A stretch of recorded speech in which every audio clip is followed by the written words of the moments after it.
ఇప్పుడు కేవలం 7,999 up to 10 kgs వరకు బరువు తగ్గి అధిక బరువు నుంచి వచ్చే ప్రధాన సమస్యలను దూరం చేసుకోండి. టాలీవుడ్ లో కొన్ని కాంపౌండ్లు తమ హీరోలను ప్రేక్షకులపై బలవంతంగా రుద్దే ప్రయత్నం చేస్తున్నాయా?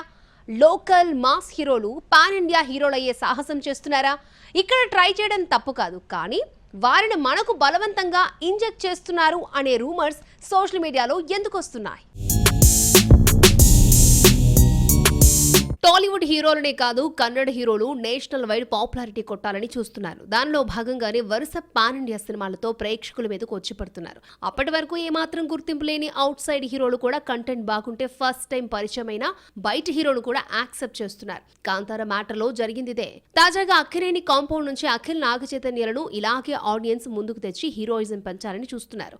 అఖిల్ ను యువి క్రియేషన్స్ లోను, చైతూను గీతా ఆర్ట్స్ తండేల్ సినిమాతో హీరోగా నిలబెట్టి సక్సెస్ కొట్టి చూపించాలని చూస్తున్నారు. ఈ ప్రాసెస్ లో మ్యాసివ్ హీరోలుగా అక్కినేని హీరోలకు ఎలివేషన్ ఇవ్వాలని చూస్తున్నారు. రవితేజను మనం ఇప్పటి వరకు లోకల్ మ్యాసివ్ హీరోగానే చూసాం. టైగర్ నాగేశ్వరరావుతో తాను పాన్ ఇండియా స్థాయి హీరోగా నిలదొక్కుకోవాలని చూశాడు. అది కాస్త మిస్ఫైర్ కావడంతో మాస్ రాజా పాన్ ఇండియా హీరోయిజం కాన్సెప్ట్ బెడిసి కొట్టినట్లయింది. దీంతో ఎప్పట్లానే తనకు అచ్చొచ్చిన లోకల్ టచ్ తోనే మూవ్ అవుతున్నాడు.